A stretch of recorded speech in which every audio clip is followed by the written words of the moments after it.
Gold trusted gold buyers మీరు తాకట్టు పెట్టిన బంగారాన్ని విడిపించి ఈ రోజు ఉన్న మార్కెట్ ధరకు కొనబడను. మిమ్మల్ని చాలా మంది చూస్తారు, మాస్క్ అలౌడ్ ఉండదు హౌస్ లోపల, మరి ఎలా? నేను అదే చూసాక ఆల్రెడీ అగ్ని పరీక్షలో మాస్క్ తీసేసి వచ్చింది కదా, మరి వచ్చింది చెప్పా కదా బిగ్ బాస్ కోసం.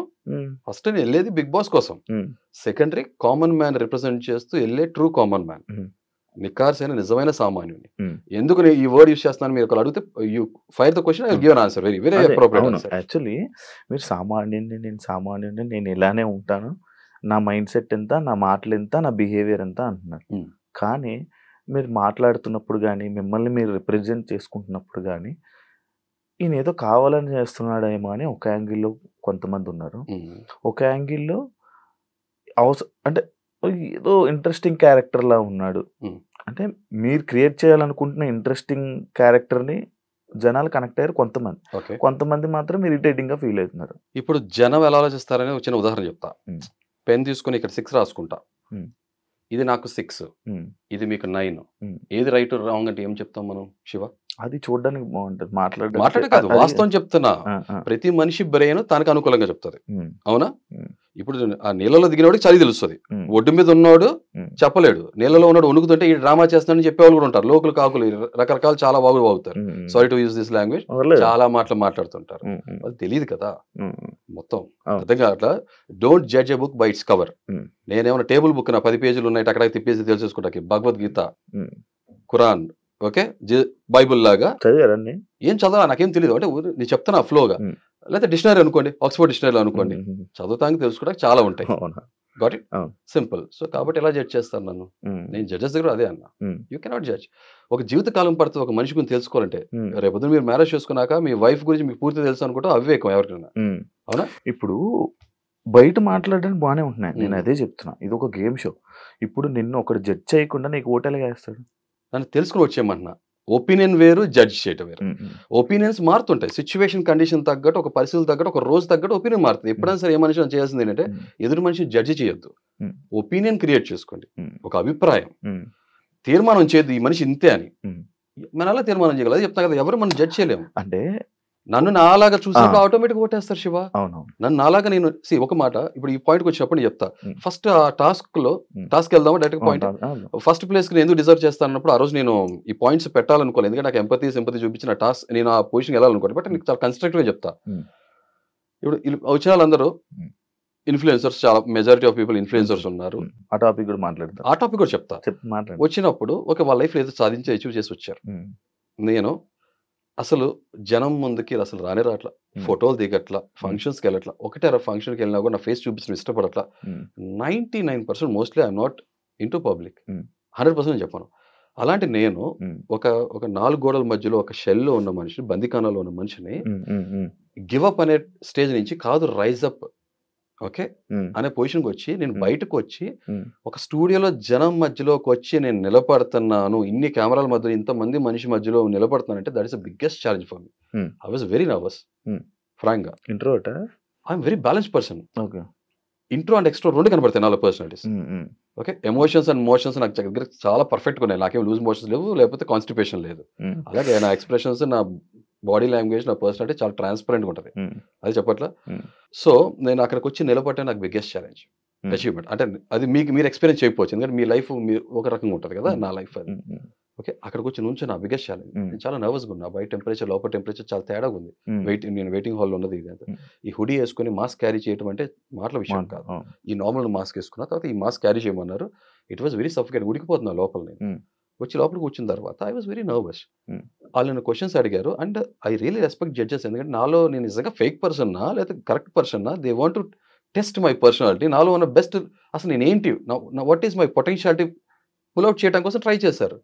జస్ట్ లైక్ మీ, నేను కూడా కాలేజ్లో క్రికెట్ ఛాంపియన్గా ఉన్నప్పుడు లేదా క్రికెట్ లీడర్ కెప్టెన్గా ఉన్నప్పుడు నాకు బెస్ట్ టీం కావాలి అనుకున్నప్పుడు ఎవరిలో స్ట్రెంగ్స్ ఏంటో తెలుసుకుంటా కదా, వాళ్ళు అదే చేశారు. సో ఈ ప్రాసెస్ లో ఎవరైతే మనం ట్రై చేశారో ఇది నా అచీవ్మెంట్ ఫస్ట్. 2 నా నిజాయితీ. నాకు అక్కడ చాయిస్ ఆప్షన్ ఉంది. ఇప్పుడు కోపం నా నిజాయితీగా ఉన్నదో చెప్పా, అంటే పెరిగిన వాతావరణం, నా బాల్యం అంతా కూడా అలా ఉంది కాబట్టి సమాజం ఇది చెప్పా కదా, కొంచెం నాకు ఈ పేట్రియట్ భావాలు, సమాజం, సొసైటీ అన్ని కన్సర్న్స్ ఎక్కువ ఉంటాయి. అవన్నీ కూడా మీకు డీటెయిల్ కాబట్టి మీకు లెంత్ అవుతుంది చెప్పేస్తా బట్ అది కూడా మాట్లాడుకుంటాం. సో అలాంటి వ్యక్తిత్వం ఉన్న మనిషిని నేను, కోపం సహజంగా ఎక్కువ ఉంటుంది కాబట్టి మీరు ఎవరైనా రీసెంట్ గా చేసుకున్నారా రీసెంట్ పాస్ట్ లో అడిగారు. మీ వైఫ్ నో అది అసలు మీకు టెలికాస్ట్ రీసెంట్ పాస్ట్ లో ఎవరైనా రీసెంట్ గా ఎవరు మీరు చేసుకున్నారంటే నాకు గుర్తులేదండి, ఈ మధ్యకాలంలో ఎవరు చేసుకోవట్లా, చేతులు వెనక కట్టుకుని ఉంచుంటున్నానని చెప్పాను. ఓకే, కోపం వస్తే ఏం చేస్తారు? కోపం రివీల్ చేస్తా, ఫేక్ ఉండు కదా, కోపం వస్తే కోపం రివీల్ చేస్తా. దాని తర్వాత ఓకే ఎవరు మీరు చేసుకున్నారు, కోపం వస్తే కొడతారా అంటే కొడతా. ఏ కాంటెక్స్ట్ లో కొడతా, కోపం యొక్క సివియారిటీ ఎంత, ఇంటెన్సిటీ ఎంత అడిగితే నేను కరెక్ట్గా రైట్ క్వశ్చనింగ్ పెట్టుంటే నేను చెప్పేవాడిని. సరే టైం ఫ్రేమో లేకపోతే వాళ్ళకి ఆ టైంలో స్పాంటేనిటీగా ఆలోచన వచ్చిందో వాళ్ళు ఆ క్వశ్చన్ చేస్తారు. తర్వాత ఎప్పుడైనా మీ వైఫ్ మీద చేసుకున్నారా ఎప్పుడన్నా చేయెత్తారా సంథింగ్ లైక్ దట్ అడిగారు కదా.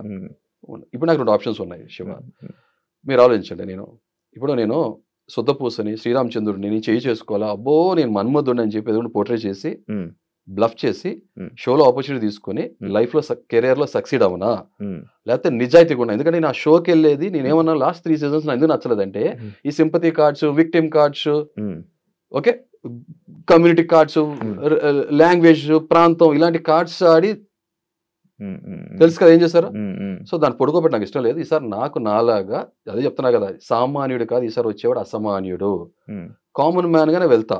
షో అయిపోయేటప్పటికి come on man what a journey, ఇది కదరా కంటెస్టెంట్ అన్నట్టు ఉండాలని నేను ఆ కమిట్మెంట్ ఉన్నవాడిని. నేను నిజాయితీగా మాట్లాడా, చేసుకో ఎస్ అన్న, కొట్టారంటే కొట్టానన్న. ఇప్పుడు నా నెక్స్ట్ క్వశ్చన్ అలాంటి ఏమి ఫ్రేమ్ అప్ అవలా. సరే ఓకే ఐ రెస్పెక్ట్ దట్. వెంటనే ఆటోమేటిక్గా బిందుమాధవి గారు నిజంగానే మెచ్చుకుంటా, రెస్పెక్ట్ చేస్తా. నన్ను ఎవరైనా డిస్రెస్పెక్ట్గా మీరు కాకుండా నువ్వు అని పిలిస్తే నాకు 2 కారణాలు. నువ్వు నాకన్నా వయసు చాలా పెద్దోళ్ళు అయి ఉండాలి, లేదా చాలా క్లోజ్ ఫ్రెండ్షిప్ అని అయి ఉండాలి. అర్థం కదా, నాతో ఎవరైనా మాట్లాడేటప్పుడు గౌరవంగా మాట్లాడాలి, లేదంటే అభిమానంగా మాట్లాడాలి. ఈ 2 కాంటెక్స్ట్ లో నాకు పర్లేదు. అలా కాకుండా డిస్రెస్పెక్ట్ఫుల్ గా హ్యూమిలేట్ చేసేటట్టు, బుల్లింగ్ చేసేటట్టు ఇలా యాటిట్యూడ్ చూపిస్తే మాత్రం కుదరదు. సింపుల్ లైఫ్, మన సెల్ఫ్ రెస్పెక్ట్ అంటాం కదా, గివ్ రెస్పెక్ట్, టేక్ రెస్పెక్ట్. మీ మర్యాద మీ చేతుల్లో ఉంటుంది. మీరు నాతో ఎలా మాట్లాడితే మీకు ఎలా వస్తుంది.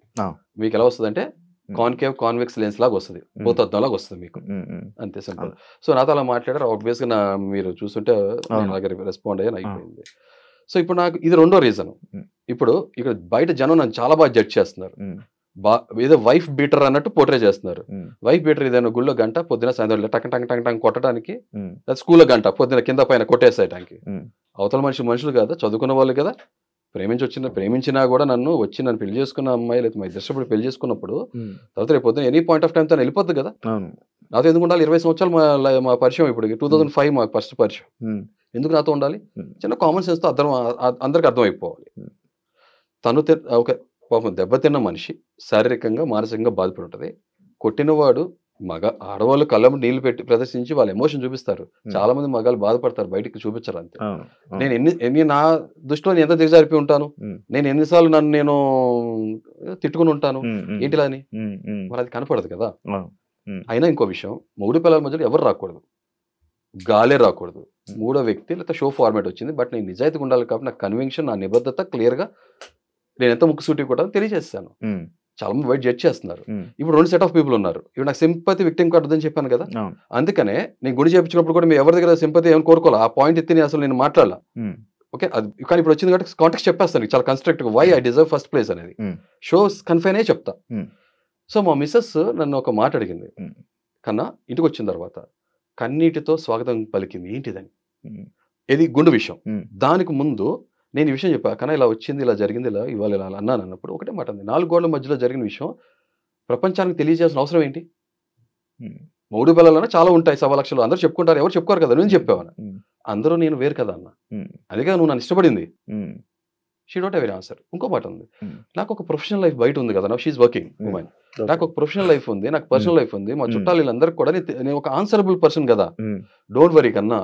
ఇవాళ రోజు జడ్జ్ చేసి జనం ఎవరైతే ఉన్నారో రేపొద్దున వాళ్ళే ఒపీనియన్ మార్చుకుంటారు. అందరికీ ఏదో ఒకటి డార్క్ సైడో లేకపోతే గురివింజ కిందకి దాని కింద ఉన్న నలుపు దానికి చూసుకోవాలి, ప్రపంచాన్ని మాత్రం చెప్తానికి ముందుకు వచ్చేస్తుంది. సో కాబట్టి ఇప్పుడు 2 రకాల జనం చూస్తున్నారు. ఒకళ్ళు నన్ను హేట్ చేసేవాళ్ళు, భార్యని చేసుకుని కొట్టేస్తే ఒక్కసారి జరిగింది సరే దాన్ని డిఫెండ్ చేసుకోండి, ఒక్కసారైనా 2 సార్లైనా ఎన్నిసార్లు కొట్టడం తప్పే. నేనే అంగీకరించి నేనే బాధపడుతున్నా. మా ఇద్దరికి అంత బాధ ఉన్నప్పుడు 3వ వ్యక్తిగా తనకు పాపం ఒక ఆడమ్మాయి ఆడాము కాబట్టి తను అలా రియాక్ట్ అవటంలో తప్పేం లేదు.